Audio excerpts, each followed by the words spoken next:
สวัสดีครัสวัสดีบค่ะขอต้อนรับทุกท่านเข้าสู่ปากพีชาแนลนะครับแล้ววันนี้เราได้เกียรติจากแขกรับเชิญพิเศษนะครับน้องปอนพลวีสเย้สวัสดีทุกท่านนะครับผสวัสมดีครับขอบคุณน้องปอนมากๆนะครับที่สละเวลามาพูดคุยกับพวกพี่นะขอบคุณมากๆจริงๆแล้วก็ก่อนที่เราจะเข้าคำถามพี่ขอรบกวนน้องปอนนิดนึงได้ไหมด้วยความที่แบบว่าอย่างเป็นทางการแนะนำตัวกันนิดนึงว่าเป็นใครมาจากไหนยังไงแล้วก็สามารถติดตามน้องปอนได้ที่ไหนบ้างเผื่อแบบมาดูปุ๊บแล้วว่าหัวต้นหัวคลิปปุ๊บไปติดตามเลยอย่างเงี้ยได้ไหมได้ได้ครับครับผมขอบมากครับก็ครับผม ผมปอนพลวิทย์นะครับพลวิทย์เกตประภากรครับก็สามารถติดตามได้ทาง IG ปอนพลวิทย์ครับผมอืมผลงานล่าสุดฝากงานผลงานล่าสุดเอาฝากก็งานฝากงานโอเคเส้นลองจิจูดที่180 องศาลาดผ่านกลางนะครับเราแล้วก็เป็นก็ได้ดูน้องผ่านจอมานานวันนี้ก็ยังผ่านจออยู่เนอะแต่ว่าเป็นตัวน้องเองไม่ใช่ตัวละครครับใช่เพราะว่าก็เป็นอีกหนึ่งเส้นลองจีจูดที่180องศาลากผ่านพวกเราเหมือนกันเพราะว่าเป็นการที่บอกว่ามีหลายเส้นลากพวกเรามาเจอกันมาลากพวกเรามาเจอกันได้คราวนี้น้องปอนคือตอนนี้เท่าที่คุยเนี่ยคือกับตัวจริงกับกับความเป็นปอนกับความเป็นแวงมันดูแล้วแบบเฮ้ยมันคือมีอย่างหนึ่งที่เหมือนกันคือเสน่ห์เสน่ห์ของน้องปอนกับเสน่ห์ของตัวละครอย่างแวงอย่างเงี้ยแต่คราวนี้พี่อยากรู้เลยว่าแบบความเป็นปอนกับความเป็นแวงก่อนที่จะเข้าสู่คำถามอื่นใดมันมีอะไรที่มันเหมือนหรือแตกต่างกันยังไงบ้างไหมครับเหมือนและต่างใช่ไหมครับก็เหมือนและต่างจริงๆเหมือนก็คงเป็นเรื่องintrovert ความ introvert อย่างหนึ่งที่ถ้ามองผิวเผินแล้วเนี่ยตัวละครก็จะมีดูเป็นคนที่มีโลกส่วนตัวสูงมากๆอย่างการอยู่ในโลกแบบรูปโลกต่างๆหรือว่าโลกของพ่อหรือว่าโลกของแม่ก็ในชีวิตแวนเนี่ยจะมีอยู่ไม่กี่คนหรอกครับที่วนเวียนอยู่ในชีวิตเขาถ้าดูจากซีรีส์ที่ออกมาจนถึงตอนที่5แล้วใช่ไหมครับ ครับครับใช่ตอนที่5ครับผมก็จะดูผิวเผินก็จะประมาณนี้แหละครับซึ่งจริงๆแล้วชีวิตผมเนี่ยก็เป็นคนชอบใช้เวลากับตัวเองมากๆจริงๆแล้วเป็นคนถ้าเวลาว่างก็จะชอบอ่านหนังสือครับชอบอ่านหนังอืสือแล้วก็มชอบใช้เวลากับตัวเองนะครับส่วนใหญ่เพราะรู้สึกว่าเป็นเวลาที่เราได้เอ่อ reflect ความคิดความอ่านต่างๆหรือว่าชีวิตของตัวเองหรือว่าการกระทำสิ่งที่กำลังเกิดขึ้นในชีวิตของเราตอนนั้นเรารู้สึกว่าเราได้มีการมีสติในการทำอะไรมากขึ้นครับอืมฟังดูธรรมะไหมแต่ไม่นะครับมันเป็นการที่แบบเออผมรู้สึกว่าแบบการอ่านอย่างเงี้ยมันคือการได้ที่เราได้ทำความรู้จักความคิดเห็นหรือว่าเอ่เรื่องราวของผู้เขียนแต่การเขียนของเราเองเนี่ยมันคือการถ่ายทอดหรือว่าการทำความเข้าใจตัวเองครับมันเลยเป็นอะไรที่ผมรู้สึกว่ามันสำคัญมากๆในการทำในชีวิตประจำวันเฮ้ยเดี๋ยวเนาะอืมคราวนี้คือเท่าที่ฟังน้องปอนตอนเนี้ยคือพี่รู้สึกว่าแบบว่าเฮ้ยการที่แบบว่าคนคนหนึ่งจะเข้าไปเป็นตัวละครคนตัวหนึ่งได้ปุ๊บเนี่ยอย่างหนึ่งที่ต้องมีคือตอนที่แบบว่าสมมติว่าเราอ่านบทรอบแรกเลยเนี่ยมันมีไหมการที่แบบว่าเราการใช้กายหยาบของเราเนี่ยแหละเข้าไปเป็นตัวละครตัวนั้นธรรมะหรือแบบภาพในหัวตอนแรกของแวงในความคิดของปอนเนี้ยครับมันเป็นยังไง อะไรอย่างเงี้ยโดยที่แบบมันมีอะไรของตัวเราเข้าไปเกี่ยวข้องไหมหรืออะไรอย่างเงี้ยครับมีไหมฮะแชร์ให้พี่ฟังหน่อยได้ก็ไหมฮะถ้าตรงนี้คงเป็นแบบกับดักที่แบบนักแสดงหลายๆคนแบบต้องเจออยู่แล้วเนาะเพราะว่าเราจะรู้ก่อนว่าเราจะต้องเล่นเป็นใครก่อนที่เราจะได้ทำความรู้จักกับบทหรือว่าได้อ่านบทจากต้นจนจบก่อนแล้วค่อยมารู้ว่าเราเล่นเป็นพอเรารู้เนี่ยมันเลยเป็นเรื่องของว่าการเอาโลกส่วนตัวโลกของชีวิตประจำวันของปอนเนี่ยจะเข้าไปสวมใส่ให้แวงซึ่งสิ่งนั้นส่วนตัวรู้สึกว่ามันเป็นเรื่องที่disrespect ตัวบทมากๆเลยเพราะว่าตัวบทอย่างเรื่องนี้คุตู่ที่เขียนมาเนี่ยเป็นเรื่องที่มีความลึกซึ้งสูงมากๆและไม่ได้เป็นเรื่องส่วนตัวที่ใครคนจะสามารถรู้สึกได้เพียงแค่คนคนนั้นแต่ว่ามันคือบทที่ถูกประพันธ์มาด้วยความ universal ของมนุษย์คนหนึ่งไม่ว่าคุณจะอยู่ประเทศไทยหรือว่าจะอยู่ประเทศอเมริกาบราซิลต่างๆคุณสามารถเข้าใจบทนี้ได้เพราะว่ามันคือความ universal ที่อยู่ในตัวมนุษย์ทุกคนอืมเพราะฉะนั้นหัวในเอาใหม่หัวปอนตอนที่อ่านแวงปุ๊บเนี่ยอันนี้เรารออะไรหรือว่าเรารอครูตู่ดีไซน์หรือว่าเราคุยกับตัวเองว่าแวงน่าจะเป็นแบบนั้นมีคิดไปด้วยบ้างไหมครับ อันนี้ถ้าพูดถึง process ของการทำ script analysis แล้วเนาะใช่ไหมครับได้อันนี้ถ้าเข้าถึงด้านนี้ก็คงเป็นเรื่องของการใช้คำว่าวิเคราะห์หรือว่าพูดถึงธีมหรือว่าความต้องการของคนเขียนบทเนี่ยว่าบทเนี้ยธีมของมันคืออะไรไม่ว่าจะเป็นเรื่องความรักครอบครัวแม้แต่การเมืองหรือว่าทัศนคติต่างๆที่ถูกถ่ายทอดออกมาเนี่ยเราจำเป็นต้องรู้ก่อนว่าความต้องการของผู้เขียนเนี่ยธีมของมันเนี่ยหลักๆคืออะไรบ้างแล้ว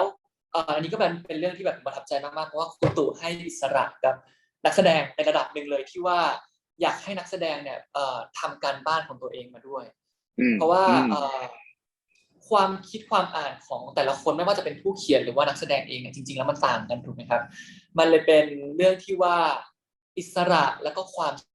ใจที่ผู้กำกับเนี่ยจะให้กับนักแสดงและแม้กระทั่งไม่ใช่แค่นักแสดงแม้กระทั่งอาร์ตดีเรคเตอร์หรือว่าดีเรคเตอร์ของภาพต่างๆเนี่ยว่าเขาอ่านบททุกๆคนจะมีการ understudy บทมาก่อนทุกๆคนในกองเลยนะครับไม่ว่าจะเป็นทีมเสื้อผ้าหรือว่าทีมตากล้องเองอะไรอย่างเงี้ยจะรู้หมดเลยว่าบทแต่ละตอนพูดถึงอะไรบ้างมันเลยเป็นเรื่องที่ว่าการเชื่อใจกันมากกว่าว่าแต่ละคนเนี่ยจะทำพาร์ทของตัวเองได้ดีที่สุดครูตู่เป็นคนที่ให้ direction มากกว่าครับไม่ได้เป็นคนที่จะลงมากำกับทุกอย่างว่าอยากได้อย่างนี้แล้วต้องได้อย่างนั้นมันคือการวางทิศทางว่าบทเนี่ยบทประพันธ์ที่ออกมาแล้วเนี่ยมันต้องการไปทางทิศทางไหนและทุกคนอยากจะให้มันไปในทางทิศทางนี้ให้ได้มากที่สุดครับเมื่อกี้คำถามคืออะไรนะผมเริ่มหลุดไปลอยเลยได้เลยครับคือมันคือพอพูดถึงธีมเสร็จแล้วเนี่ยเราถึงจะค่อยกลับมาทำในด้านของเราซึ่งก็คือเป็นด้านของอาจจะเป็นด้านของ creative ต่างๆที่การสร้างตัวละครการมองว่าคำนี้เขาหมายถึงว่าอะไรหรือว่าการทำ research กับตัวเองแล้วว่าในโลกปัจจุบันหรือว่าในโลกของแวงในโลกหรือว่าสังคมของแวงที่อยู่เนี่ยทัศนคติของเขาเนี่ยไปทางทิศทางไหนก็ถ้าตามเรื่องเลยก็จะเป็นเรื่องของอย่าง3คนก็จะเป็น3คนที่เป็นตัวแทนของ3 generation ที่มี conflict ของกันและกันซึ่งณตอนนี้ก็ยังมีอยู่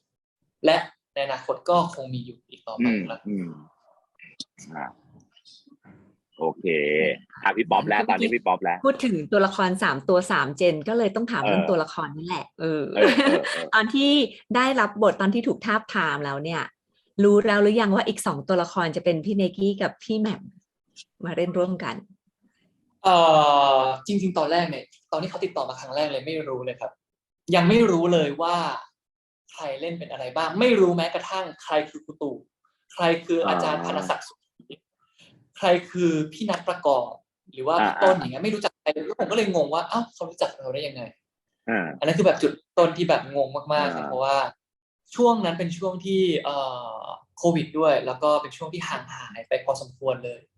หลังจากรักสุดใจก็มีผลงานเล็กๆออกมาบ้างแต่ว่าไม่ได้เป็นอะไรที่คนดูได้จดจำขนาดนั้นมันเลยเป็นเรื่องที่แบบสงสัยมาตลอดนะว่าแบบทำไมเขาถึงเรียกเราเพราะพอเขาบอกว่าแบบเราคือช้อยส์แรกแล้วแบบเอาอะไรมาเลือกเราเพราะแบบอย่างถ้าปกติเราเลือกเนี่ยแต่ส่วนใหญ่จะมีการแคสติ้งเนาะก็จะดูก่อนว่าเหมาะสมกับบทไหมอะไรอย่างเงี้ยแต่นี่พอแบบเป็นการเกือบจะใช้คำว่าจิ้มมาเลยก็ได้ครับเป็นการที่แบบพี่ต้นเนี่ยได้จิ้มมาเลยผมก็เลยสงสัยมากๆซึ่งไปถามดูก็พี่ต้นก็ความชอบส่วนตัวแหละได้แอบคุยกับพี่ต้นไปแล้วพี่ต้นก็บอกเหมือนกันว่าความชอบส่วนตัวเหมือนกันเพราะว่าได้เห็นในรักจุดใจต้นบอกว่าเห็นแล้วเด็กคนนี้มีของอันนี้ตอนไม่ได้รู้ตั้งแต่แรกแล้วมีภาพในหัวไหมว่าคนที่จะมาเล่น2ตัวละครเนี้ยน่าจะประมาณไหนแล้วพอรู้ว่าเป็น2คนเนี้ยใกล้เคียงกับที่เราคิดไหมตอนแรกใช่ไหมครับคือหลักๆเลยเนี่ยเพราะว่าตอนแรกที่รู้เนี่ยเรารู้แค่เคล้าโครงของเรื่องเราไม่ได้เห็นบทมาก่อนเราแค่รู้ว่ามันเป็นที่เขาอธิบายมานะก็จะถ้าผมจำไม่ผิดจะเป็นประมาณว่าเป็นตัวละครที่ชื่อแวงนี่แหละแล้วก็มีปัญหามีปมมีความสัมพันธ์ต่างๆนานาเป็นคนที่แบบมีอุดมคติอะไรประมาณไหนมีความต้องการในชีวิตประมาณไหนชอบอะไรไม่ชอบอะไรอย่างเงี้ยครับมันเลยเป็นสิ่งที่เดาได้ยากมากๆว่าเรื่องจะออกมาเป็นยังไง ยิ่งพอเป็นเรื่องที่ตอนแรกที่เรายังไม่ได้รู้ว่าเป็นพี่แหม่มกับพี่ไนกี้เนี่ยเราเลยไม่เห็นภาพอะไรขนาดนั้นจะเห็นแค่ว่าเรื่องเนี่ยพยายามจะสื่อสารออกมาทางด้านแง่มุมไหนมากกว่าแล้วก็พอแค่รู้แค่ว่าครูตู่เนี่ยเป็นคนเขียนบทและพี่นัทประกอบเป็นอาร์ตไดผมก็ตกลงรับเลยจริงๆณจุดนั้นคือเป็นการตกลงรับที่ว่าในหัวคือแค่รู้สึกว่านี่คือโอกาสที่หาไม่ได้แล้วในชีวิตนี้ที่เราจะได้ทำงานกับคนที่มี passion กับการทำงานขนาดนี้แล้วก็มีความใช้คำว่าความเข้าใจในสิ่งที่เขากำลังทำอยู่เป็นอันดับต้นๆในเมืองไทยเลยด้วยซ้ำมันเลยเป็นโอกาสที่เรารู้สึกว่าไม่ว่าจะมันไม่ว่าจะบทมันจะออกมาในแง่มุมไหนหรือว่ามันจะออกมาเป็นยังไงเนี่ยมันคือความท้าทายใน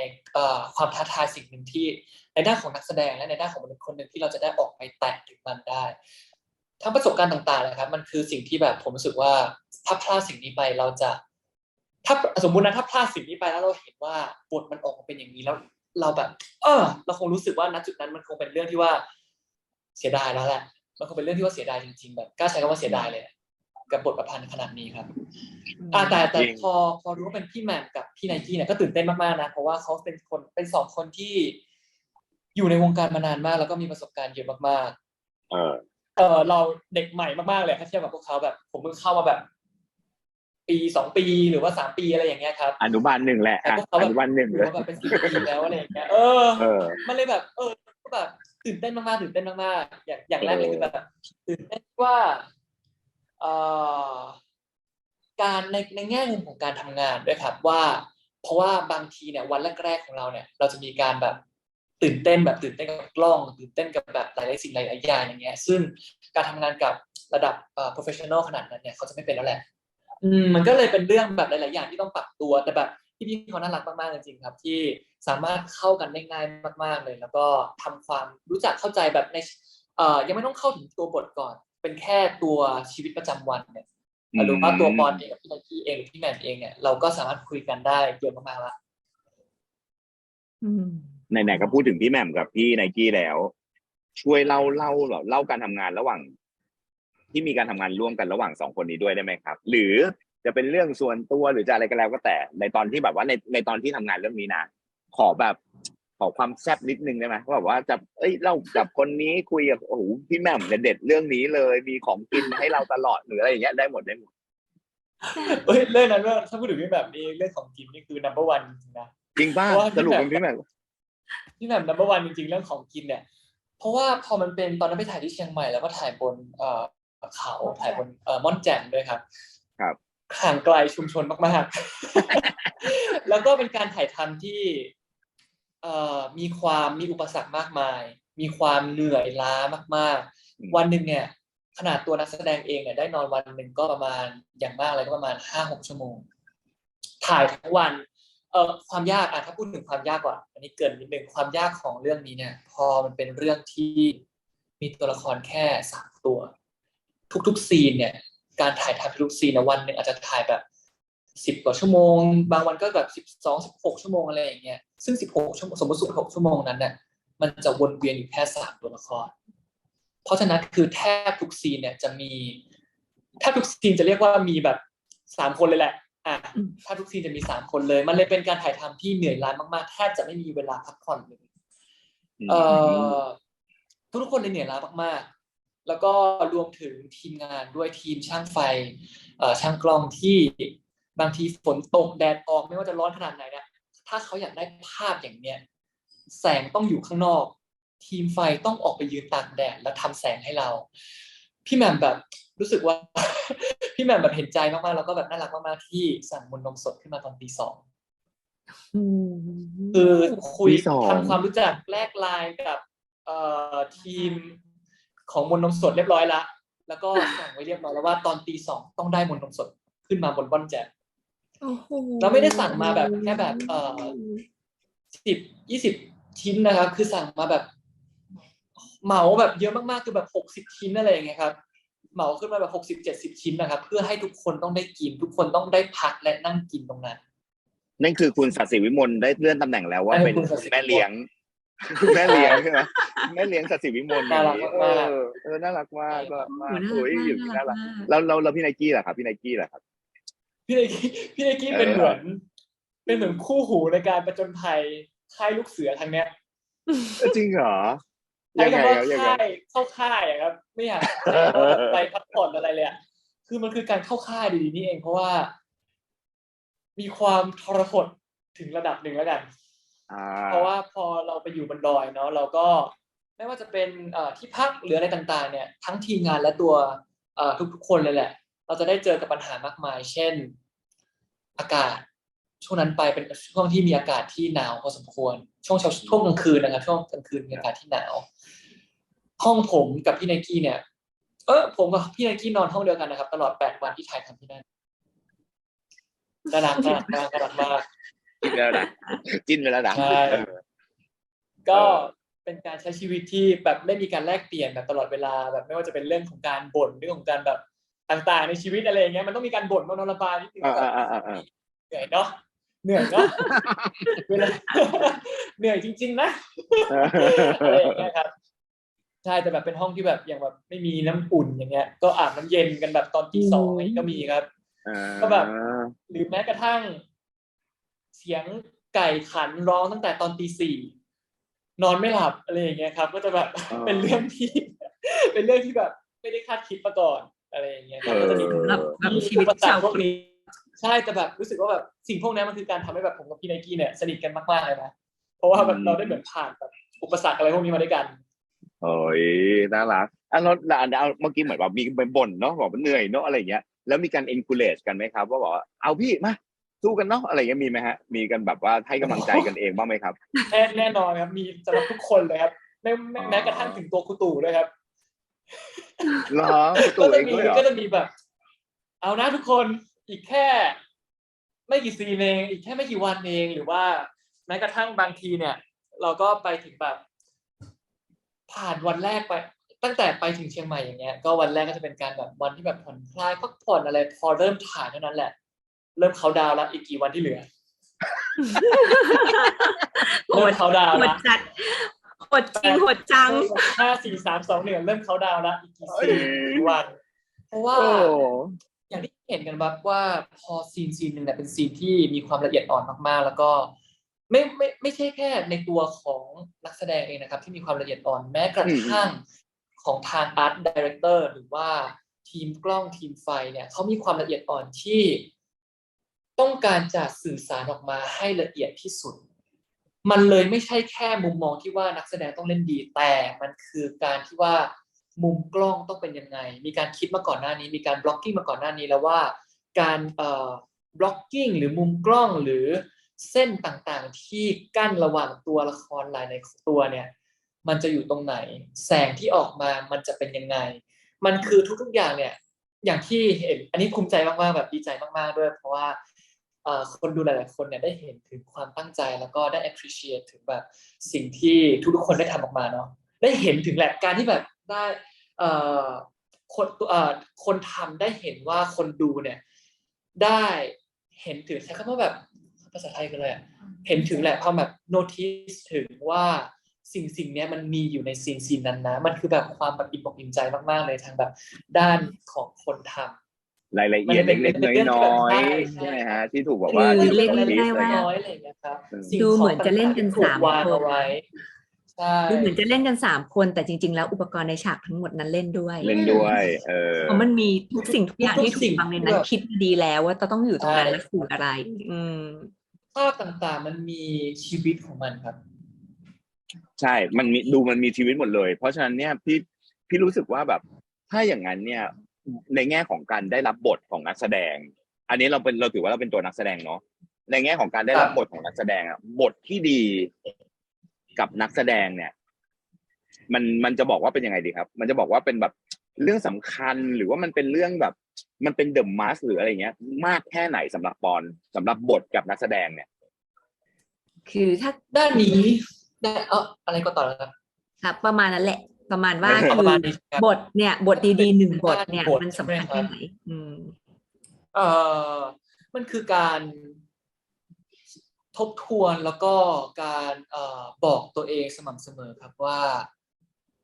บทที่ดีมันไม่มีอยู่ครับมันมีแค่นักแสดงที่ไม่ดีครับเพราะว่าถ้าพูดถึงกันได้เลยอ่ะใช่ครับเพราะว่า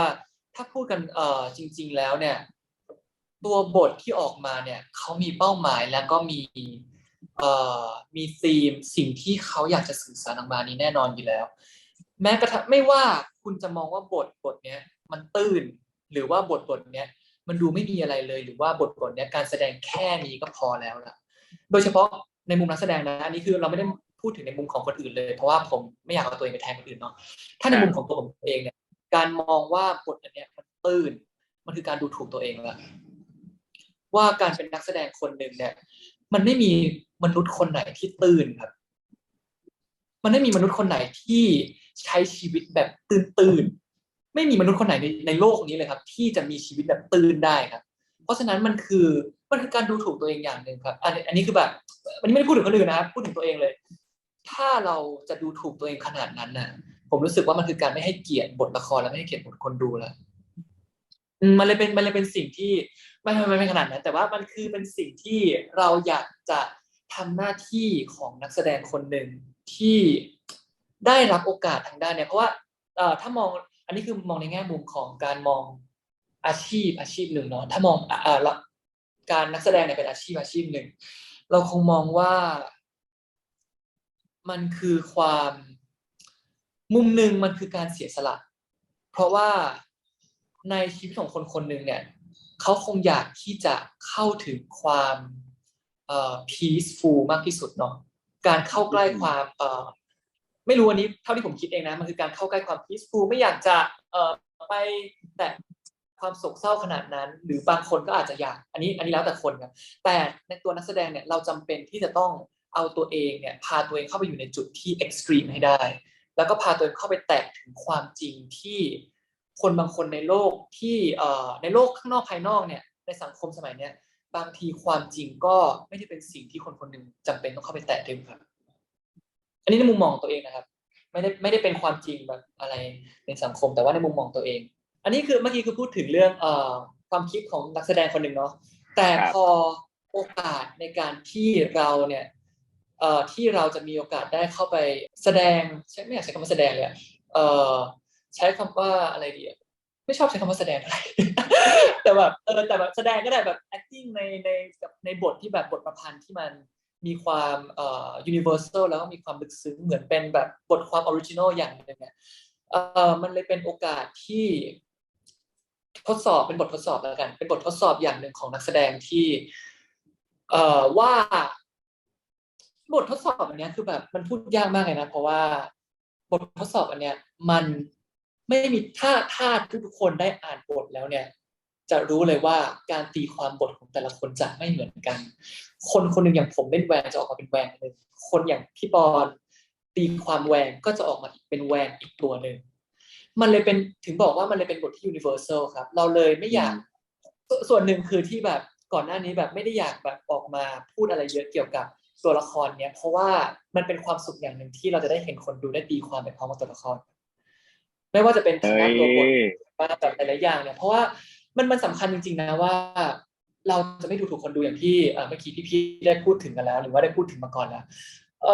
การดูถูกคนดูคือแบบการเอาความคิดของเราความคิดความอ่านของนักแสดงด้วยซ้ำของนักแสดงไม่ใช่ของตัวละครนะของนักแสดงเนี่ยไปยัดเข้าให้ใส่ในหัวสมองของคนดูเลยว่านี่แหละคือสิ่งที่นักแสดงที่นี่แหละคือสิ่งที่ตัวละครกำลังรู้สึกซึ่งมันไม่ใช่ครับการแสดงที่ดีออกมามันคือหลักฐานของมันอยู่แล้วไม่ได้บอกว่าการแสดงที่ออกมามันดีหรือว่าไม่ดีนะครับแต่ว่าการแสดงเนี่ยมันคือหลักฐานของตัวมันเองมาและผลงานคือหลักฐานของตัวมันเองที่ว่าคนดูจะได้รับรู้หรือเปล่าถึงสิ่งที่บทอยากจะสื่อสารออกไปเราเลยไม่ได้อยากจะเพราะว่าไม่อยากสปอยด้วยหลักๆเลยนะเป็นคนที่พูดเยอะเนี่ยเห็นไหมมันไปเรื่อยๆไงไม่อยากสปอยด้วยหลักๆเลยนะคือผมไม่อยากสปอยมันเลยแบบไม่ได้อยากจะมาพูดอะไรเยอะขนาดนั้นเลยแต่ถ้าอยู่ในฝั่งแบบนักแสดงอย่างเงี้ยผมแบบพร้อมที่จะอยากจะแชร์มากๆในด้านการทำงานหรือว่าด้านแบบที่ทุกๆคนได้ใส่ใจเข้าไป ก็ถ้าเกิดฟังเมื่อกี้นี้ก็ประมาณว่าการได้บทดีๆมันก็เหมือนกับการพิสูจน์ตัวเองอะเนอะเพราะว่าตอนพูดถึงว่ามีหลักฐานให้เห็นว่าผลงานออกมาเป็นยังไงมันก็เหมือนกับนักแสดงก็ได้พัฒนาขึ้นได้พิสูจน์ตัวเองผ่านผลงานนั้นๆออกมาเป็นผลงานประมาณนั้นเนาะบทอีกอย่างหนึ่งผมว่าอันนี้คือไม่ได้มองในมุมของนักแสดงแล้วนะครับถ้ามองในมุมของไม่ว่าจะเป็นคนดูต่างๆเนี่ยบทที่ดีเนี่ยมันจะสามารถทำให้เราตั้งคำถามได้ครับ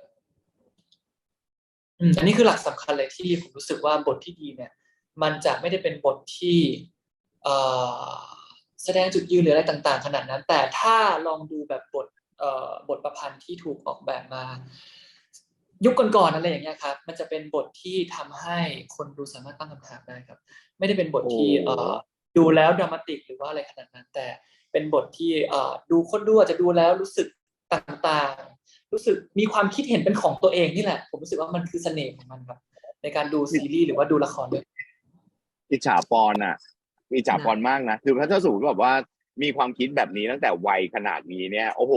ที่เหลือนี่คือกำไรชีวิตล้วนๆแล้วนะชีวิตที่เหลืออยู่โอ้ยไม่ขนาดนั้นจริงๆเพราะว่าของพี่เนี่ยมันได้อะไรพวกเนี้ยคือตอนแก่แล้วจริงๆปอนมาได้แล้วตอนแก่คือกว่าจะตกผลึก ตอนไม่แก่นะดูแบบหนุ่มนะดูนะปากหวานแล้วหนึ่งเฮ้ยด็อกเตอร์น้ำตาลชมพี่วะป่านนี้ตาลุกเป็นไฟอยู่คราวนี้เรามาพูดถึงเรื่องการแสดงไหมใช่แล้วเข้าเรื่องเนื้อหาของเรื่องนิดนึงพูดถึงเรื่องบทใช่ไหมเรื่องบทและการแสดงทีนี้ขอเข้าไปถึงเนื้อหาของเรื่องนิดนึงว่าตัวละครแวงเนี่ยตอนที่เขาออกไปค้นหาเนี่ยออกไปหาอาอินเนี่ย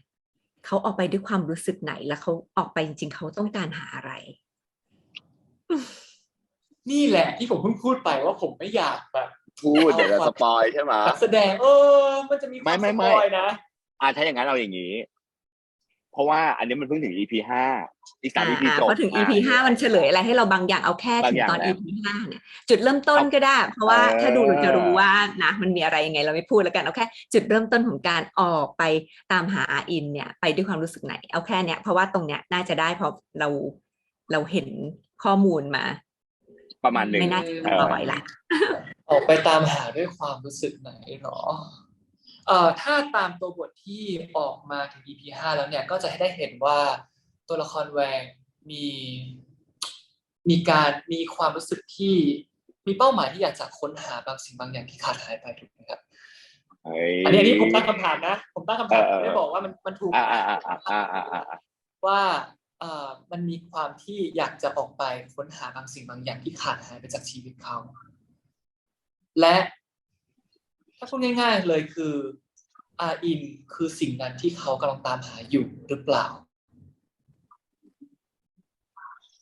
นี่คือการตั้งคำถามครั้งแรกที่กำลังจะออกไปหาอาอินซึ่งเข้าใจได้ตามหาอะไรบางอย่างหายไปในชีวิตแล้วก็คิดว่าอาอินนั่นแหละคำตอบประมาณนั้นอันนี้ไร้กาจมากนะอย่างนี้ไม่ปล่อยไม่แล้วคือคำตอบของปอนไร้กาจมากนะเพราะว่ามันเป็นการย้อนถามไปย้อนกลับไปถามคนดูด้วยว่าคิดอย่างนั้นหรือเปล่าไร้กาจมากไร้กาจมากจริงๆเสียวมากแล้วต่อไปคราวนี้เรื่องการแสดงเหมือนเดิมพอเป็นแวงปุ๊บเนี่ยการเข้าไปเป็นตัวละครของแวงเนี่ยมีเทคนิคอะไรไหมครับเอาของตัวเองนะหรือจะรวมก็ได้ว่าแบบว่าแบบกูตูสอนเทคนิคนี้มาก็เลยจะเข้าเป็นตัวละครนี้อะไรอย่างเงี้ยครับถ้าพูดถึงตัวละครอันนี้คือพูดหลังจากเป็นการวิเคราะห์กับกูตูเรียบร้อยนะครับใช่อันนี้เป็นสเตจเป็น acting stage แล้วใช่ถ้าเป็นทางด้านตัวละครล้วนๆเลยเนี่ยมันคือการหาเสน่ห์ของตัวละครครับไม่รู้อันนี้คือไม่รู้ว่าทำถูกหรือผิดด้วยไงเรื่องของเรื่องนะคือผมไม่รู้นะถ้าคุณตู่มาฟังนี่เดี๋ยวจะโดนดุแต่แบบไม่รู้ว่าถูกหรือผิดนะครับแต่ว่าสำหรับผมเนี่ยผมรู้สึกว่าที่สำคัญเนี่ยมันคือการการแสดงมันคือบุคลิกที่จะสามารถแสดงความคิดความอ่านของตัวจริงๆบางทีเนี่ยพอบทมันมาถึงขนาดนี้แล้วเนี่ยเราไม่จำเป็นต้องฟอร์สอะไรให้มันฟอร์สตัวละครให้แบบ ตัวละครต้องเป็นอย่างนี้อย่างนี้ในหัวเลยด้วยซ้ำเพราะว่าจริงๆแล้วบทเนี่ยมันถีบเราไปด้วยซ้ำครับตัวบทเองมันจะถีบให้เราเห็นภาพตัวละครเป็นยังไงหรือว่าเห็นภาพตัวละครเนี่ยมีกลิ่นอายของอะไรบ้างมันจะเป็นความแบบนั้นมากกว่าครับที่ว่าอย่างเรื่องของความคิดทางด้านสังคมหรือว่าความคิดความอคติต่างๆที่เราเห็นในสังคมอยู่ที่เรารู้สึกว่าเราไม่โอเคอะไรต่างๆของตัวแวนเนี่ยมันจะเป็นความเป็นความกลิ่นอายที่อยู่ในตัวแหละที่ว่าตัวละครแบบเนี้ยจะมีความกลิ่นอายอย่างนี้อยู่แล้วถ้าเป็นตัวละครที่แบบชิลตลอดเวลาอะไรอย่างเงี้ยมันจะไม่ได้เป็นตัวละครที่มีความตรงต่อความคิดนี้ความคิดหนึ่งถ้าจะใช้คำว่าดีไซน์เนี่ยคงอาจจะเป็นเรื่องของดีไซน์เรื่องเสียงคืออย่างหนึ่งที่ส่วนตัวแล้วดีไซน์ขึ้นมาเองให้ไม่รู้ว่ามันได้สื่อสารออกไปหรือเปล่าแต่ว่าส่วนตัวแล้วรู้สึกว่าเป็นตัวละครที่อย่างแรกคือแวงเป็นตัวละครที่เด็กกว่าเราปอนเด็กกว่าปอนนะครับแล้วก็เป็นตัวละครที่มีการใช้ความคิดแล้วก็มีตัวละครที่มีความคิดความอ่านหรือว่ามีความเชื่อบางสิ่งบางอย่างที่สูงมากๆมันเลยดันขึ้นเสียงก็เลยจะฟังเพราะว่าสังเกตเหมือนกันว่าเสียงเนี่ยสูงใช่ครับเป็นเสียงที่สูงกว่าปกติที่ใช้อยู่พอสมควรนิดนึงมั้งไม่รู้ขนาดไหนครับแต่ว่าเป็นเสียงที่แบบสูงขึ้นไปอีกนิดนึงแล้วก็ถ้าดีไซน์อย่างก็คงเป็นด้านร่างกายถ้าเป็นหุ่นร่างกายหุ่นจริงๆจะสามารถตีความได้หลายแบบมากๆครับถ้าเป็นตัวละครแบ่งว่าหุ่นควรจะเป็นยังไงจริงๆฟิสิกอลของตัวละครเนี่ยสำคัญมากๆนะครับถ้าพูดถึงแบบเพราะว่ามันสื่อสารในหลายอย่างมากในทางด้านความคิดความอ่านหรือว่าอะไรต่างๆอย่างนี้ครับซึ่งตัวแวนเองเนี่ยแรงบันดาลใจอย่างหนึ่งคือของตัวละครแวนคือรูปปั้นเดวิดของมิเคลแองเจโลที่ถูกปั้นตอนถูกปั้นขึ้นมาเนี่ยอันนี้ถ้าเล่านิดนึงกลัวผิดมากแต่ว่าตอนปั้นขึ้นมาเนี่ยมันยังไม่ได้เป็นสัญลักษณ์ของอะไรแต่พอไปตั้งอยู่หน้าศาลาการเมืองหรือสักอย่างของเมืองฟลอเรนซ์เนี่ยเขาได้กลายเป็นสัญลักษณ์ symbolize ของ freedom มันเป็น symbolic ของ freedom อย่างหนึ่งที่หรือว่าเป็นแบบเป็น symbolic อย่างหนึ่งแหละของคนที่อยู่ณตรงนั้นแล้วก็เป็นสัญลักษณ์ของ revolution อย่างหนึ่งเราเลยรู้สึกว่ามันคือแรงบันดาลใจที่เป็นกิมมิคเล็กๆแหละที่ในมุมของนักแสดงเองที่อยากจะใส่เข้าไปอันนี้ไม่ได้มีใครแบบอยากจะไม่คุตู่ไม่ได้บอกอะไรเลยนะครับแต่ว่าอันนี้คือแบบรู้สึกว่าน่าสนใจดีก็เลยใส่เข้ามาด้วยโอ้โหเป็นการหาเสน่ห์ของตัวละครที่เราต้องการเล่นได้อย่างแยบยลมากๆเสน่ห์ของตัวละครก็อย่างหนึ่งครับแต่สิ่งหนึ่งที่สำคัญคืออะไรสักอย่างที่จะสร้างแรงบันดาลใจให้นักแสดงเนี่ยอยากจะเข้าไปเป็นตัวละครเยี่ยมจังเลยอันนี้ไม่สงสัยเลยว่าทำไมถูกจิ้มให้เล่นบทนี้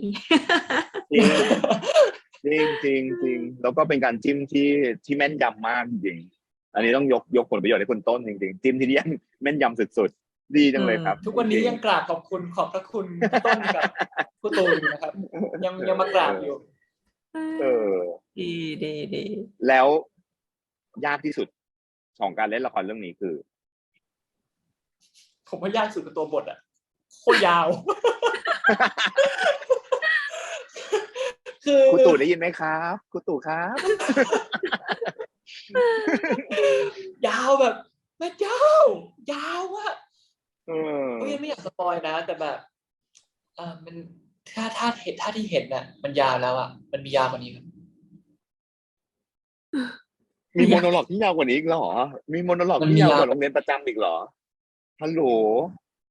เฮ้ยไม่แต่ว่ายาวแล้วยาวกว่านี้ปอนอันนี้พี่ถามรอบนิดนึงอันนี้ความรู้อยากรู้ส่วนตัวปอนเคยเล่นละครเวทีมาก่อนไหมครับไม่ครับนี่คือประสบการณ์ที่ใหม่มากๆนี่ขนาดไม่เคยเล่นละครเวทีมาก่อน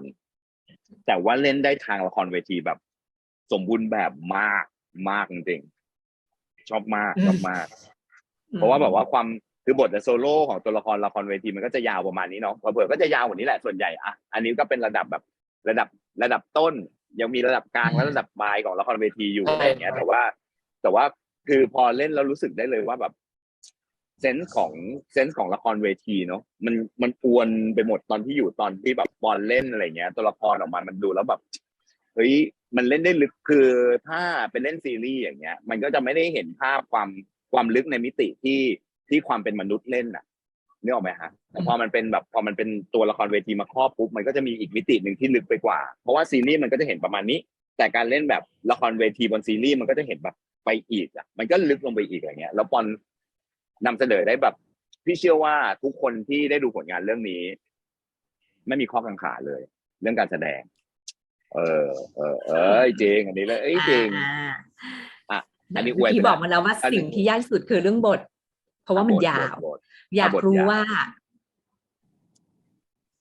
บทเรียกว่าอะไรดิซีนที่ยาวที่สุดแบบวันเทคที่เราเล่นเป็นกี่นาทีลองเทคอะซีนที่ยาวที่สุดเหรอลองเทคบอยปอนพลวิทย์เลยจริงเหรอไม่ต้องบอกว่าซีนไหนเอาแค่นาทีเวลาใช่ไหมครับก็มีใช่เอาแค่เวลาหมายถึงลองเทคเลยเหรอครับถ้าเป็นลองเทคเนี่ยก็อยู่ที่ประมาณคิดว่าต้องมี15 นาทีนะครับถ้าเป็นลองเทคจะมีประมาณ15 นาทีครับซึ่งจริงๆมันจะมีอุปสรรคหลายอย่างลองเทคกับซีรีส์15 นาทีอุปสรรคคือเรื่องของมุมกล้องและบล็อกลิ่งที่บางทีเนี่ยลองเทคจะไม่สามารถตอบโจทย์ได้ถึงแม้ว่าอารมณ์จะคอนก็ตามแต่กล้องกับไฟไม่สามารถจับได้ครับมันเลยเป็นเรื่องที่ว่ามันจะต้องบริหารระหว่างเรื่องพวกนี้นะครับซึ่งผมก็ไม่ค่อยรู้เรื่องหรอกเพราะว่าคนอื่นบริหาร ใช่แต่แบบเท่าที่ผมรู้สึกอะคือมันจะเป็นอะไรประมาณนี้ครับเรื่องพวกนี้ที่จะเป็นอุปสรรคที่ทำให้เราไม่สามารถลองเทคได้ซึ่งจริงๆถ้าลองเทคหมดเนี่ยจะเป็นเรื่องที่น่าตื่นเต้นมากเพราะจริงๆก็อยากมากๆครับสุดๆเพราะแบบที่ดูแล้วแบบโอ้โห3 คนแครี่กันหนักมากเพราะว่ามีแค่3 คนจริงๆแล้วในขณะที่แบบคุณศศิวิมลออกไปเนี่ยอาอินกับแวงแล้ว2 คนก็แครี่ไม่ไหวเหมือนกันนะคือหมายความว่าหูหนักแบบอุ้ยหนักกว่าอีกตอนแรก3 คนนึกว่าหนักแล้วนะพอเหลือ2 คนนี่แบบหูสุดนะแต่เอาไปอยู่ตลอดเลยนะครับแล้วโดยเฉพาะอย่างยิ่ง EP ที่ผ่านมาต่อให้เหลือแค่2 คนนะไม่สามารถจะพริบตาได้พูดเลยแล้วไม่สามารถพลาดได้เลยแบบว่าแค่เสี้ยววินาทีก็พลาดไม่ได้เพราะมันต่อเนื่องมันโอ้ย ไม่อวยแล้วถามคำถามดีกว่า คำถามต่อไปเอาแบบใช้จินตนาการเบาๆเบาๆเรารู้ละว่าตัวละครอินทวุฒิเนี่ยถูกเปรียบเทียบกับวาน52สัตว์ชนิดหนึ่งที่วาน52 เฮิร์ตซ์ซึ่งพอพูดเป็นเรื่องเป็นแบบเมื่อเปรียบเทียบสิ่งหนึ่งกับอีกสิ่งหนึ่งมันจะเห็นภาพชัดขึ้นเราเห็นแล้วว่าอินทวุฒิเขาภาวะภายในเขาเป็นยังไงเขาเป็นวาน52 เฮิร์ตซ์อยู่ตัวแวงล่ะถ้าเกิดให้เทียบกับสัตว์ชนิดหนึ่งสำหรับน้องกรคิดว่าแวงคืออะไรยากแล้วในระหว่างเราจะดีฟให้เท่าเขานี่ยากนะว่าแล้วเพิ่มคำถามนิดนึงครับในขณะที่แวงเนี่ยเป็นสัตว์ชนิดใดแล้วปอนล่ะคิดว่าตัวเองมีลักษณะนิสัยที่คล้ายกับสัตว์ชนิดใดด้วยถ้าเป็นตัวแวงแล้วถ้าจะให้แบบ symbolize จริงๆก็คงเป็นนกที่อยู่ในกรงครับนกที่อยู่ในกรงโอ้ยมีอิสระแต่ยังโบยบินไม่ได้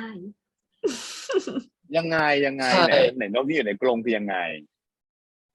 นี่กรงใหญ่เป็นสวนสัตว์เลยนะเนี่ยถ้านกที่อยู่ในกรงขนาดเนี้ย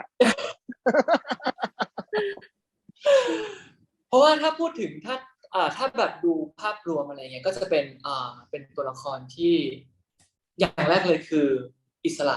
ะภาพหรือว่า freedom ต่างๆหรือว่าแม้กระทั่งความคิดความอ่านอย่างหนึ่งของแวงที่เป็นเรียกว่าอะไรทัศนคติอย่างหนึ่งของแวงหรือว่าอุดมคติอย่างหนึ่งของแวงที่ต้องการที่จะสื่อสารออกไป มันจะเปรียบผมรู้สึกว่ามันเปรียบเทียบเป็นตัวแหวงได้ไม่สมบูรณ์ครับมันจะเปรียบเทียบได้แค่บางด้านของแหวง บางแองเกิลเนาะโอเคใช่บางด้านของแหวงเท่านั้นอย่างเช่นการที่แบบถูกกักขังเอาไว้จากหลายๆสิ่งหลายๆอย่างจากสังคมจากแม่จากอะไรต่างๆอะไรอย่างเงี้ยครับหรือเป็นการถูกกักขังการที่แบบถูกห้ามต่างๆที่ก็จะมีช่วงหนึ่งที่แบบเป็นถ้าผมจำไม่ผิดแหวงรู้สึกจะพูดเป็นว่าอะไรนะที่ว่าอะไรอะไม่กล้าก้าวออกจากเขตแดนนั้นโดยที่ยังไม่ได้ลิ้มรสมันอะไรประมาณนี้ปะอะไรอย่างเงี้ยมันจะเป็นเรื่องที่ว่าถึงแม้ว่ากรงจะเปิดออกแต่บางคนเนี่ยเป็นนกที่รู้สึกว่าการอยู่ในกรงคือสิ่งที่ถูกต้องยังไม่มีซีนนั้นโผล่มา ยังไม่มีซีนนั้นแน่ๆเลย บทนี้ต้องใส่ซีนถัดไป มีแล้วสิมีตรงข้ามสะพานตรงที่อาอินกระโดดสุดท้ายก็กระโดดข้ามสะพานมาอ๋อแต่ไม่ได้เกี่ยวอะไรกับนกใช่ไหมครับคือแบบว่าแค่บอกว่าแค่แดนดินแดนอะไรอย่างงี้ใช่ไหมแต่ถ้าเรื่องนกแบบยังไม่มีนะอะไรที่มันเกี่ยวกับเป็นหมายถึงว่าเป็นแทนด้านแองเกิลของแหวงมากกว่าครับที่ว่าโอเคถึงแม้ว่าใช่กรงจะเปิดอยู่แต่นกบางตัวเนี่ยก็ยังไม่อยากจะบินออกไปหรือว่าไม่กล้าที่จะบินออกไปเพราะเขามองเห็นว่าการอยู่ในกรงคือสิ่งที่ถูกต้องเอาวะเฮ้ยแล้วในขณะของน้องปอนเองล่ะครับตัวของผมเองเหรอยากมากเลยเป็นหมาได้ไหมผมชอบเลี้ยงหมาจริงป่ะทำไมมันเหมือนยังไงมันเหมือนกันยังไงแต่ถ้าพูดถึงสัตว์หรือว่าแม้แต่หมาเนี่ยหมาก็จะเห็นได้ง่ายชัดมากๆครับเพราะว่าความบริสุทธิ์อย่างหนึ่งของสัตว์ชนิดหนึ่งหมาก็แล้วกันถ้าพูดถึงความบริสุทธิ์ของหมาเนี่ยการเห็นหมาเนี่ยเราจะเห็นได้เลยว่าสายตาของมันเนี่ยจริงๆมีความบริสุทธิ์พอสมควรเลยเราก็เลยรู้สึกเป็นความคิดหรือว่าเป็นหลักหนึ่งที่ผมใช้ในชีวิตก็แล้วกันว่าเราไม่อยากจะใช้ชีวิตโดยที่แบบมีอคติกับอะไรเยอะแยะขนาดนั้นแต่เป็นความบริสุทธิ์ที่พร้อมที่จะเปิดกว้างมากกว่าแรงมากเนี่ยอะไรเนี่ยทำไมอายุเท่านี้ได้คิดได้ขนาดนี้ใช่อายุกงเล็กอายุแต่ความหมายของความเปิดกว้างมันไม่ได้หมายความว่ามันไม่ได้มีจุดยืนนะครับแต่ว่าเป็นความเปิดกว้างใช่ดีโหไหนๆก็ถามคำถามที่ถามยากให้คิดวิเคราะห์กันขนาดนี้ขอยากอีกคำถามหนึ่งนะอันนี้เพิ่งคิดได้เลยไม่มีอยู่ในลิสต์ที่คิดไปด้วยคำถามมีอยู่ว่าชื่อเรื่องที่ว่าเนี่ยเส้นลองจิจูดที่180องศาลากผ่านลากผ่านแหวงยังไง ลากผ่านเราคือคำว่าเราในที่นี้ถ้าเรามองแค่ซีรีส์มันก็คือเรา3 คนแต่สำหรับคนดูมันผ่านทุกคนอ่ะมันคือผ่านทุกคนคือเราก็คือเรามันเป็นภาพรวมของหมู่มวลแต่แล้วอยากรู้ว่าเส้นเนี้ยมันลากผ่านแหวงยังไงเส้นนี้มันลากผ่านแหวงยังไงเอาแล้วคำถามยากไหมยาก ผมว่าอย่างอยู่ๆก็มาไม่ได้อยากจะพูดว่าลากผ่านแหวงยังไงแต่ว่าอีกอย่างหนึ่งที่แบบผมว่าคนดูน่าจะเห็นแหละมันอาจจะไม่ได้หมายถึงผ่านตรงๆนะอาจจะผ่านข้างผ่านอะไรแบบแล้วแต่เลยนะว่ามันมีการแบบผมเห็นพี่พูดถึงแบบการทับซ้อนใช่ไหมครับว่าแหวงเนี่ยการแหวงไม่ใช่แค่แหวงครับว่าแหวงอาจจะเป็นสยามหรือแหวงอาจจะเป็นอะไรอย่างอื่นด้วยซ้ำที่ไม่ใช่ตัวแค่ตัวของเราถ้าเป็นในมุมของแวงเพราะฉะนั้นถ้าเป็นในมุมของแวงเองเนี่ยถึงบอกว่ามนุษย์คนหนึ่งไม่ได้เป็นบุคคลคนนั้นตลอดเวลาแต่มันแล้วแต่สถานการณ์ที่เราอยู่ด้วยแวงเปลี่ยนไปในสถานการณ์ที่เปลี่ยนไปแวงอยู่กับอินเป็นแวงอีกคนหนึ่งกับเวลาอยู่กับแม่แวงที่อยู่กับพ่อก็เป็นแวงคนละแวงที่อยู่กับแม่หรือต่างๆสถานการณ์มันเปลี่ยนแวงครับผมเลยรู้สึกว่าเส้นที่ลากผ่านแวงเนี่ยมันจะตีความได้ว่ามันจะตีความว่ามันลากผ่านอะไรเนี่ยมันยากมากมันไม่ลากผ่านแล้วมาโอบล้อมเนาะแล้วก็พาไปด้วยกันหมดเหมือนกับว่าแบบตีกันรวมแล้วก็ดึงไปด้วยกันอย่างนี้อันนี้คำถามยากเหมือนกันอันนี้ก็เป็นถามเรื่องแต่อันนี้ก็เป็นถามเรื่องการแสดงคิดว่าสิ่งไหนยากที่สุดและสำคัญที่สุดสำหรับการเป็นนักแสดงด้วยสิ่งไหนที่ยากที่สุดและสำคัญที่สุดนะครับ ผมว่าก็คงเป็นเรื่องที่ได้พูดคุยแตะไปนิดนึงแล้วตอนแรกก็คงเป็นเรื่องของกับดักทางการแสดงนะครับ ที่ว่าอย่างเช่นบทหนึ่งมันดูไม่มีอะไรอะไรอย่างเงี้ยหรือว่าแบบบทที่ตื้นอะไรอย่างเงี้ยครับซึ่งอันนั้นคือกับดักหนึ่งที่คนบางคนเวลาเห็นบทอย่างนั้นหรือว่าเจอกับสถานการณ์บางอย่างที่ไม่อยากใช้คำว่าบีบบังคับเลยแต่แบบมันเปิดทางให้เขาสามารถเลือกทางที่ง่ายกว่าไม่ว่าจะเป็นเล่นการแสดงที่อาจจะตื้นหรือว่าการแสดงที่ภายนอกหรือว่าการแสดงที่ใช้คำว่าตื้นแล้วนะครับเป็นการแสดงที่ไม่ได้แตะถึงความจริงของตัวละครนั้นนะครับมันเลยเป็นสำหรับตัวผมแล้วกันมันเลยเป็นสิ่งที่ผิดไม่ได้ผิดหรอกแต่แบบมันคนละเส้นทางกับคำว่านักแสดงที่ผมอยากจะเป็นละกันพูดยากอ่ะมันต้องมานั่งเขียนออกมาครับมันต้องมานั่งเขียนนะถ้ามีเวลาว่างผมนั่งเขียนส่งไปให้กันครับแต่ว่ามันเลยเป็นเรื่องที่มันเลยเป็นเรื่องที่แบบมันละเอียดอ่อนนะครับแต่แบบอย่างที่บอกครับผมไม่อยากเอาความคิดของผมเองเนี่ยไปโปะให้กับคนอื่นหรือว่าเอาไปแปะว่านี่คือความจริงที่นักแสดงทุกคนจำเป็นต้องเป็นซึ่งมันไม่ใช่มันเลยเป็นสิ่งที่ว่าเราแค่อยากจะทำสิ่งที่เรารู้สึก passionate กับมันละกันในด้านของการแสดงในด้านของศิลปะที่เราต้องการจะสื่อออกไปของนักแสดงของผมคนหนึ่งนักแสดงตัวเล็กๆคนหนึ่งที่อยากจะสื่อออกไปให้โลกเห็นก็คือคงเป็นความจริงของตัวละครเหลือน้อยข้อแล้วปอนพี่ขอโทษจริงแล้วเดี๋ยวเราจะเหลืออีกประมาณสัก3 ข้อครับแล้วเดี๋ยวเราก็จะเล่าให้ฟังว่าเรามีคำถามจากทางบ้านอะไรยังไงมาบ้างเนาะแล้วเราก็เล่าให้ฟังนิดนึงว่ามีอะไรยังไงใกล้จะจบแล้วแป๊บเดียวครับก่อนครับจบแล้ว สนุกมากครับชอบคุยตั้งแต่เล่นมาถ้าสมมติว่าซีนนั้นมันถูกออนแอร์ไปแล้วใน EP 1-5บอกหน่อยว่าคือซีนไหนแต่ถ้ามันยังไม่ออนแอร์บอกให้รอนิดนึงได้ไหมว่ามันจะยังมีในซีนนั้นประมาณเช่นแบบว่าใน EP น่าจะเป็น EP 7ครับอะไรอย่างเงี้ยได้ไหมซีนไหนรู้แล้วว่าจะถามเรื่องอะไรเหมือนรู้เลยชอบที่สุดเลยครับเล่นแล้วรู้สึกแบบว่าอันเนี้ยแวงมาประทับร่างแล้ว100%ปังแล้วก็มีความแบบทุกอย่างแบบอยู่ในนั้นคือโอ้โหวนได้หมดรับบริบทได้ทั้งหมดได้อย่างแบบ complete เลยหรือจะเป็นแบบซีนเนี้ยชอบมากเพราะว่าบทเนี้ยมันโอ้โหทัชจริงๆก็ได้เอาเลยหรือในแง่ไหนก็ได้นะครับที่เรารู้สึกว่าเฮ้ยซีนนั้นมันเป็น the best สำหรับเราอ่ะมันอาจจะไม่ได้เป็นแบบว่าบทหนักๆก็ได้แต่ว่าเฮ้ยมันบทนิดเดียวแหละแต่มันทัชมากอะไรเงี้ยก็ได้ครับโอ้เรื่องยากอะมันหลายซีนนะหลายซีนที่แบบเพราะมันละเอียดมากนะครับมันใช่ถ้าที่ออนแอร์มาแล้วก็หลักเลยก็คงเป็นตอนซีนแรกที่ของเรื่องเลยครับซีนที่อยู่บนคอนโดอันนั้นคือซีนหนึ่งที่ผมรู้สึกว่าสำคัญกับตัวละครมากๆซีนที่แบบอยู่กับลูกโลกครับซีนที่อยู่กับลูกโลกอันนั้นก็เป็นซีนหนึ่งที่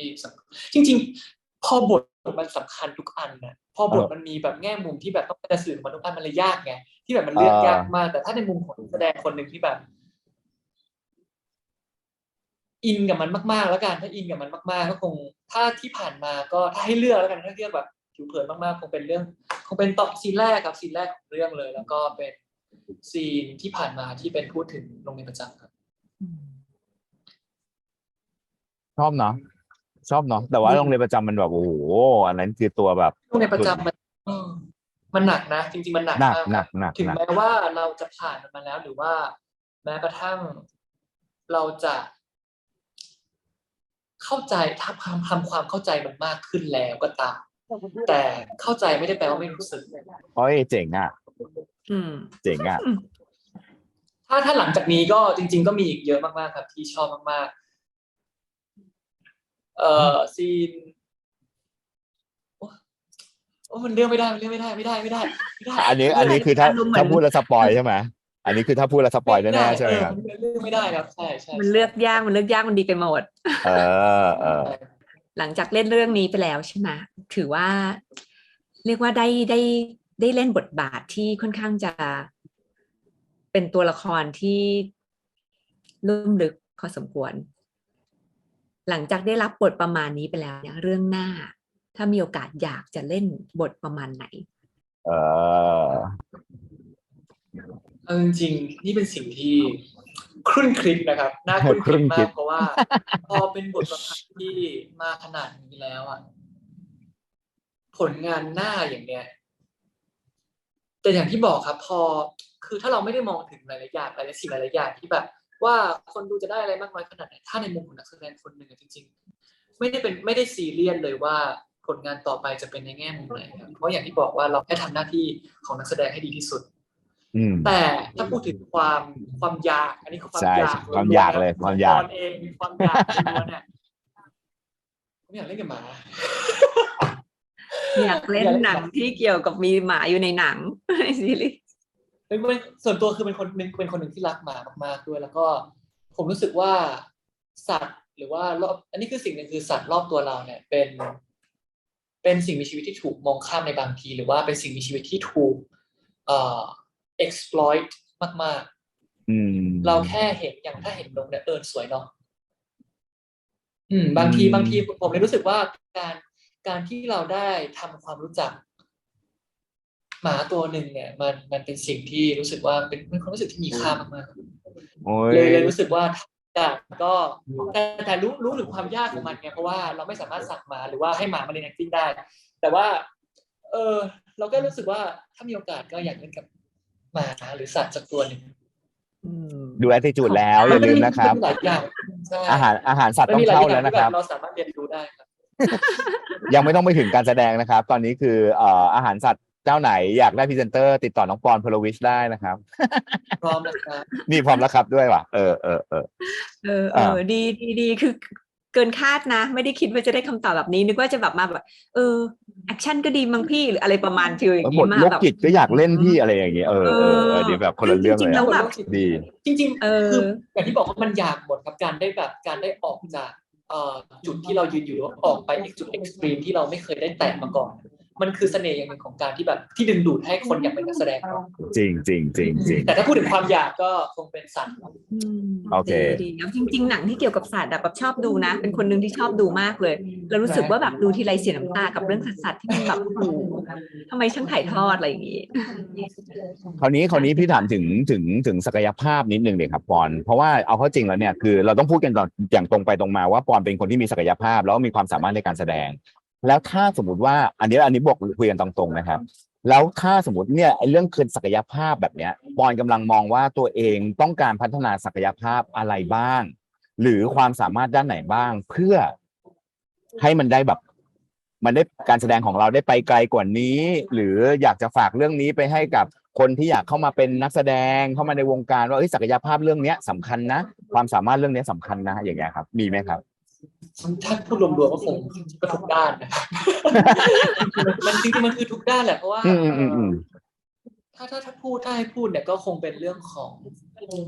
การเป็นนักแสดงคนหนึ่งไม่ใช่แค่การพัฒนาในตัวของนักแสดงในด้านของการแสดงมันคือการพัฒนาของการเป็นมนุษย์คนหนึ่งด้วยอันนี้คือหลักๆเลยหลักของการเป็นนักแสดงที่ดีเลยการพัฒนาในแง่มุมของการเป็นมนุษย์คนหนึ่งด้วยซ้ำแล้วก็อีกเรื่องหนึ่งที่สำคัญมากๆสำหรับผมก็คือเรื่องที่อันนี้ครูตู่เป็นคนย้ำเตือนกับผมตลอดเวลาว่าการความพึงพอใจในผลงานของตัวเองคือกับดักอย่างหนึ่งแสดงก็เลยไม่ได้มองเห็นว่าเราควรตั้งหน้าตั้งตาไปด้านจุดไหนจุดหนึ่งแต่ว่ามันคือทุกด้านแหละครับทั้งด้านการแสดงก็คงเป็นเรื่องของแบบไม่ว่าจะเป็นการวิเคราะห์บทด้วยซ้ำที่เรารู้สึกว่ามันมีบางสิ่งมันมีเรื่องอีกหลายเรื่องเยอะมากๆที่ผมยังแตะไม่ถึงถ้าเป็นเรื่องตัวบทเนี่ยพอบทมันทำมาในแง่มุมที่ว่าสะท้อนถึงสังคมที่ลึกซึ้งขนาดนี้เนี่ยผมยังตั้งคำถามตัวเองตลอดเวลาว่าผมได้สะท้อนสิ่งนั้นออกไปได้ให้กับตัวละครแวงได้ครบทุกมุมหรือยังไม่มีคำว่าสมบูรณ์แบบนะแต่มันครบทุกมุมหรือยังเราได้แตะความจริงของตัวละครแวงทุกมุมหรือยังนี่คือสิ่งที่ผมยังณวันนี้ผมยังตั้งคำถามเลยขณะที่ดูในบางซีน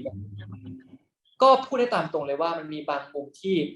ด้วยหลายๆอย่างหลายๆสิ่งหลายๆอย่างไม่ได้อยากจะโทษ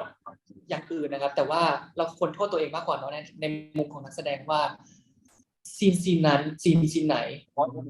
เรายังทำได้ไม่เต็มที่ซีนนั้นเราถูกบางสิ่งบางอย่างสิ่งภายนอกบางอย่างทำให้เรารู้สึกบางอย่างแล้วเราทำไม่ได้เต็มที่กับตัวละครแวงบางสิ่งบางอย่างมันมากระทบกับ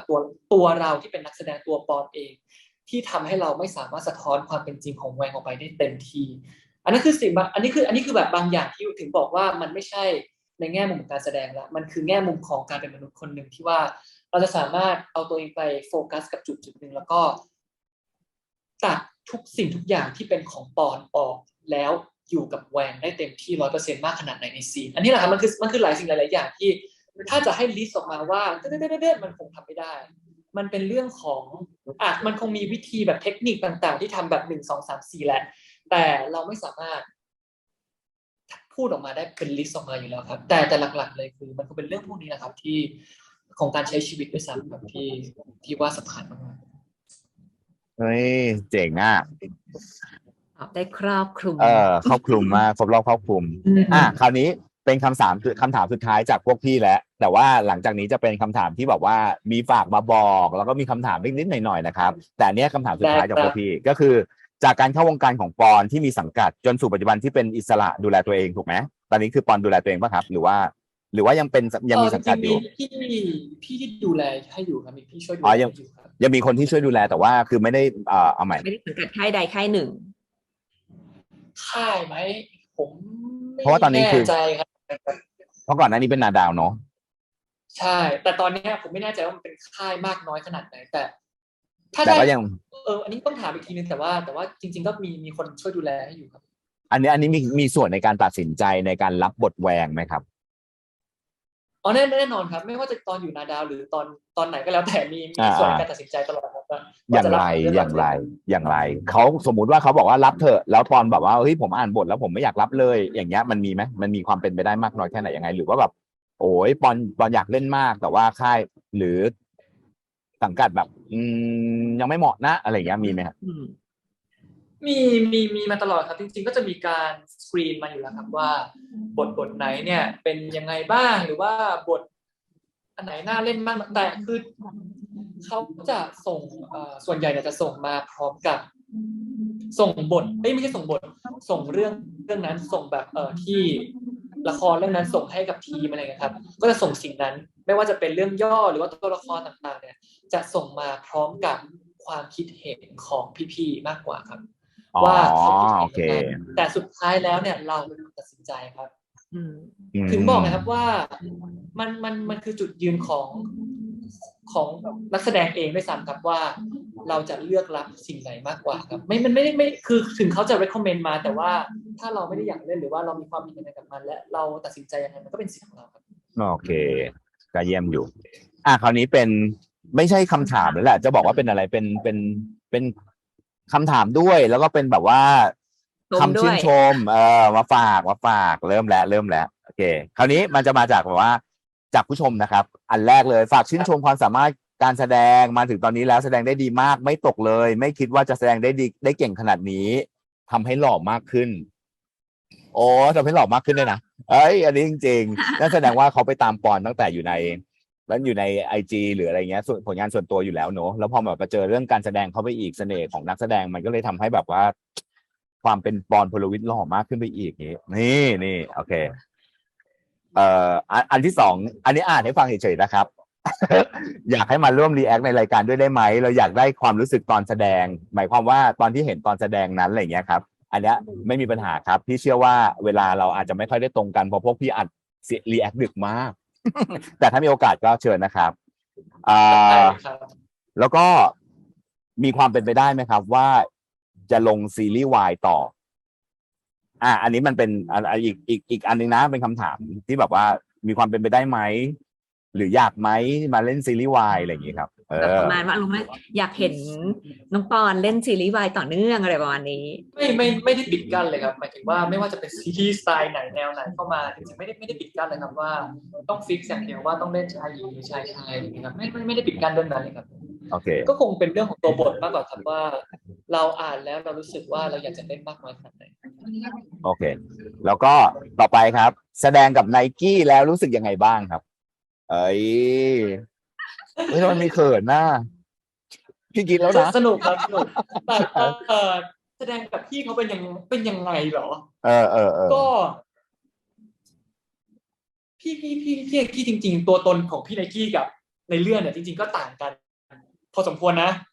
พี่ไนกี้เป็นคนที่สนุกมากๆในชีวิตประจำวันก็จะเป็นคนที่เฮฮาปาร์ตี้ตลอดเวลาด้วยซ้ำเป็นคนชอบสังคมครับมันเลยเป็นการทำงานที่ไม่มีคำว่าเกรงใจกันขนาดแบบออกเวิร์ดความออกเวิร์ดมากกว่าที่จะเกิดขึ้นหรือว่าความที่แบบความเกรงใจมากกว่าเพราะว่าพอเรายิ่งแบบใช้ชีวิตแทบจะแบบ24ชั่วโมงด้วยกันที่นั่นแบบ8วันอย่างเงี้ยมันเลยเป็นการแบบมีความ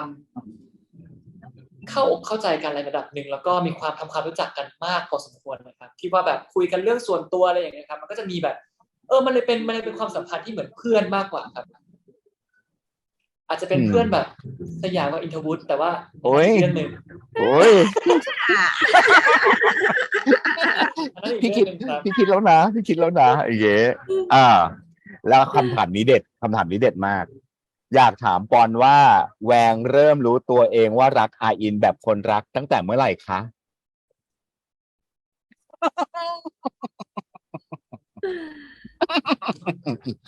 เอ้ยนี่เราจะไม่ดูถูกคนดูนะอันนี้คือเราต้องห้ามดูถูกคนดูละว่าเพราะฉะนั้นอยากจะให้คนดูตีความเองครับนี่มันต้องคำตอบแบบนี้ต้องมาจากปอนมันต้องเป็นคำตอบแบบนี้น่ารักมากและอันนี้เป็นคำถามสุดท้ายจริงๆจากปากทีชาแนลครับการรับบทแวงปอนคิดว่าแวงให้อะไรกับคนดูแล้วแวงให้อะไรกับปอนบ้างแวงให้อะไรกับคนดูถ้าอันนี้พูดเฉยๆนะครับถ้าปกติแล้วเนี่ยถ้าถามว่าเราอยากให้คนดูได้อะไรผมจะตอบเลยว่าผมส่วนตัวแล้วไม่ได้มีความต้องการที่จะอยากให้คนดูได้อะไรจากตัวแวงเลยเพราะว่าสุดท้ายแล้วเนี่ยเราในหน้าที่ของนักแสดงเราแค่อยากจะแสดงความจริงหรือว่าแสดงความจริงของตัวละครนี้ออกไปแค่นั้นเองครับไม่ได้อยากจะเราไม่ได้คิดไปเผื่อว่าคนดูต้องได้อะไรครับแต่ถ้าเป็นของตัวบทแล้วเนี่ยว่าคนดูอาจจะได้อะไรจากแวงเนี่ยก็คงเป็นมุมมองหลายสิ่งหลายอย่างที่เกี่ยวกับเรื่อง generation gap หรือว่าเรื่องมุมมองจากกลุ่มคนที่อาจจะ minority อาจจะเป็นกลุ่มคนที่บางทีถูกมองข้ามเป็นอาจจะเป็นมาจากกลุ่มคนที่ไม่ได้ถูกรับฟังหรือถูกรับฟังแล้วถูกเมินข้ามไปอาจจะเป็นมุมมองพวกนั้นมากกว่าครับที่ว่าได้อะไรจากตัวละครแบงไปไม่ว่าจะเป็น generation gap ที่ว่าอย่างที่เราเห็นความแตกต่างกันของคนหลากหลาย generation ที่ว่าจะมีการตั้งคำถามว่าแล้วเราจะหาทางออกไปได้ยังไงซึ่งบทของครูตู่ก็ต้องรอติดตามนะครับว่าจะให้คำตอบเป็นยังไงบ้างต้องแซบหรือคนดูอาจจะไม่ได้คำตอบอันนี้ก็แล้วแต่อีกทีหนึ่งว่าคนดูจะเก็บเกี่ยวอะไรได้บ้างจากเรื่องนี้ถึงบอกว่าผมไม่อยากเอาอะไรไปใส่จากตัวแวงก็คนที่อินคนที่อาจจะมีหลายสิ่งบางอย่างที่มีคล้ายๆกันหรือว่าประสบเหตุการณ์ที่คล้ายๆกันกับตัวแวงมาก่อนก็อาจจะได้เห็นบางสิ่งบางอย่างอาจจะเป็นการปลดปล่อยนี่คือเสน่ห์ของการดูซีรีส์การดูหนังเนาะก็มันคือการปลดปล่อยผ่านตัวละครอื่นหรือว่าการปลดปล่อยผ่านคนอื่นที่ไม่ใช่ผ่านตัวเราโดยตรงแต่มันคือผ่านตัวละครแวร์ที่ช่วยปลดปล่อยตัวเขาออกจากสิ่งนั้นด้วยอันนี้ก็คงเป็นอีกบางสิ่งบางอย่างที่อาจจะแล้วกันครับผมไม่ได้บอกว่าจะได้ 100% เนาะที่คนดูอาจจะได้ในการที่อาจจะได้เห็นแบบมุมมองที่เพิ่มขึ้นแหละครับก็อยากให้ลองเปิดใจกันดูครับผมเจ๋งอ่ะเจ๋งชอบคำตอบมากความฮิวตัวเองภายในใช่นี่คือแบบเสน่ห์เนาะเวลาเราได้ดูแบบซีรีส์หรือว่าเรื่องบางเรื่องที่แบบเราทัชมากๆแล้วเราแบบกลับมานึกคิดกับตัวเองหรือว่ากลับมาแล้วแบบเราได้ถูกการตั้งคำถามว่าการกระทำหรือว่าความคิดของเรามันเป็นยังไงมันแบบสุกสะท้อนออกมาในสังคมยังไงบ้าง มีอะไรฝากบอกคนดูไหมครับ บอกคนดูเหรอครับก็ไม่สปอยนะไม่สปอยเรื่องราวจริงๆยังมีอีกเยอะมากๆครับบทของครูตู่ที่ออกมาอันนี้คือเพิ่งเลยครึ่งทางมานิดเดียวเองเนาะเรายังจะเห็นอะไรอีกหลายอย่างเยอะมากๆอะไรอีกหลายอย่างแล้วใช้คำง่ายๆอะไรอีกหลายอย่างเยอะมากๆเลยเข้มข้นแน่ๆก็สำหรับคนที่ดูอยู่แล้วผมรู้สึกว่าถ้าคุณดูมาถึงจุดนี้ได้อะแสดงว่าคุณเข้าถึงละสำหรับคนที่ยังเข้าไม่ถึงแล้วกันครับถ้ายังเข้าไม่ถึงก็คงเป็นเรื่องของว่าอยากให้ลองเปิดใจดูแล้วก็คิดซะว่าเป็นการลองทำสิ่งใหม่ๆแล้วกันครับอาจจะเป็นสิ่งที่อยู่ในคอมฟอร์ตโซนของตัวเองมันคือการtake risk อย่างหนึ่งแหละอันนี้คือตัวละครแวงนะตัวละครแวงคือคุณแค่ต้องก้าวข้ามผ่านเส้นนั้นมาเลยครับด้านระหว่างเราและคุณอยู่ก้าวข้ามผ่านเส้นนั้นมาเส้นนั้นจะเป็นกำแพงเส้นนั้นจะเป็นกำแพงหรือสะพานอยู่ที่คุณอะไรอย่างนี้ใช่ไหมอารมณ์ประมาณนั้นใช่ไหมตัวคุณเองละครับเพราะว่าเราไม่สามารถจะดึงดูดคุณมาได้ขนาดนั้นโอ้ยคนที่คิดได้แบบเป็นเราได้ลากเส้นมาหาคุณแล้วพูดให้จบเลยเราได้ลากเส้นมาหาคุณแล้วอยู่ที่ตัวคุณนะว่าขายของเก่งแล้วหนึ่งเส้นเราจะจุดที่180องศาลากผ่านเรานะครับสมมุติน้องปอนแบบอันนี้ในขณะเดียวกันน้องปอนคิดว่าเพราะอะไรถึงควรมาดูปากกีชาแนลไหมต้องเรียกน้องปอนเลยว่ะผมอยากจะถามก่อนทำไมถึงชื่อช่องว่าปากคีใช่ไหมครับปากกีชาแนลคือมันรวมกันจากจริงๆแล้วมันรวมจาก3 ที 1 ชี3 ทีคือจะมี3 คนเป็นผู้ชาย3 ที 1 ชีก็เลยบอกว่าปากกีเป็นใหญ่คือ3 คนเนี่ยคือเวลาคุยกันแล้วเนี่ยคือผู้ชายเราเป็นผู้ชาย3 คนแล้วคุยกันแล้วพูดกันแบบว่าพี่ป๊อปก็จะเป็นแบบเป็นส่วนน้อยในกลุ่มเพราะฉะนั้นคือปากกีต้องแรงต้องตีความจริงๆแล้วก็หรือจะคิดแบบมันฮีชีอิดรวมทุกสิ่งไว้ในนี้แล้วอะไรอย่างเงี้ยจะมาช่องฮีชีอิดก็คืออะไรอยู่เราจะชื่อว่าช่องว่า3 ที 1 ชีก็แบบมันก็ยาวไปงั้นเนอะปะครับก็ฝากทุกคนด้วยนะครับฝากช่องปากคีไว้ในอ้อมอกอ้อมใจด้วยนะครับผมเป็นช่องที่ทำกันแล้วก็เป็นช่องที่ส่วนตัวแล้วรู้สึกว่าตีความบทบางทีได้ลึกซึ้งมากๆเลยลึกซึ้งมากๆเลยครับพี่แบบขอบคุณมากๆเลยนะครับที่แบบให้ได้แบบ appreciate ซีรีส์เรื่องนี้แล้วก็รวมถึงซีรีส์เรื่องอื่นๆด้วยผมได้เห็นแล้วว่าพี่ได้แบบพูดถึงแล้วก็ได้ตีความออกมาได้เห็นถึงสิ่งเล็กๆที่บางทีเนี่ยคนดูอาจจะถ้าไม่ได้ตั้งใจดูเนี่ยอาจจะไม่ได้เห็นจุดนั้นแต่พี่ก็เห็นครับก็ขอบคุณมากๆจากรวมจากทีมงานด้วยนะครับผมขอบคุณมากครับโอ้ยขอบคุณมากครับขอบคุณครับแล้วก็ฝากความไปบอกทีมงานทุกคนด้วยนะครับว่าผลงานชิ้นนี้มันวิเศษมากจริงๆมันเป็นผลงานที่ได้รวมตัวศิลปินจากทั่วประเทศไทยมารวมตัวกันในแง่ของทุกฝ่ายของโปรดักชันเลยรวมกระทั่งถึงนักแสดงด้วยเพราะพี่เชื่อว่าการแสดงผลงานซีรีส์เรื่องใดเรื่องหนึ่งเนี่ยมันไม่ได้เกิดขึ้นจนแบบลุล่วงได้แบบนี้หรือว่ามันสามารถสร้างแรงกระเพื่อมในหัวใจของคนดูได้เท่านี้ถ้าทุกคนไม่ได้ทุ่มเทขนาดนี้เพราะฉะนั้นคนที่ครีเอทผลงานขนาดนี้แล้วก็ทุ่มเทให้ในการสร้างผลงานขนาดนี้พี่เชื่อว่าเราต้องใช้คำว่าศิลปินแล้วก็ศิลปินที่รวมตัวกันในหลากหลายแขนงเพื่อเอามานำเสนอผ่านรูปแบบของซีรีส์เนี่ยพี่เชื่อว่าเส้นลองจิจูดที่180องศาลากผ่านเราเนี่ยจะเป็นชิ้นโบแดงในพิพิธภัณฑ์ศิลปะของพี่แน่นอนโอเคครับแล้ววันนี้ขอบคุณน้องปอนมากๆจริงๆที่แบบว่าสละเวลามาพูดคุยกับพวกเราวันนี้นะครับรวมถึงแบบโอ้โหการเมาส์มอยถึงไม่ว่าจะเป็นพี่แหม่มพี่ไนกี้อะไรอย่างงี้นะครับจริงๆแล้วแบบว่าเนาะคือถ้ามีโอกาสก็อยากไปคุยกับพี่แหม่มพี่ไนกี้เหมือนกันรวมถึงผู้ตู่ด้วยอันนี้ครับก็แบบว่าเป็นอีกหนึ่งอีกแต่ว่าไม่เป็นไรครับเดี๋ยวไว้มีโอกาสหน้าเรื่องหน้าหรือผลงานหน้าคงได้ร่วมงานกันอีกทีหนึ่งคราวหน้าถ้ามีอะไรยังไงอีกเนี่ยพี่ขออนุญาตเชิญมาคุยกันอีกนะน้องปอนนะยินดีมากๆครับครับผมแล้วก็ฝากขอบคุณมิติอาร์ตมีเดียด้วยนะครับที่บอกว่าประสานงานทั้งหมดทุกอย่างแล้วก็รวมถึงเชิญน้องปอนมาด้วยนะ โอเคเอาละครับวันนี้พวกเราทั้ง3คนคงต้องลากันแล้วครับขอบคุณทุกคนที่ติดตามพวกเรากันมาตั้งแต่วินาทีแรกจนถึงวินาทีนี้นะครับอย่าลืมนะครับติดตามน้องปอนได้ใน IG นะปอนพลวิทย์เนาะนะครับแล้วเดี๋ยวเราไปเจอหน้ากันกับคลิปหน้าจะเป็นคอนเทนต์อะไรแบบไหนยังไงเจอกันนะครับไปแล้วครับวันนี้สวัสดีครับ สวัสดีค่ะ สวัสดีครับ ขอบคุณค่ะ ขอบคุณมากนะครับปอน ดีมากๆเลยครับ อยู่กับเราย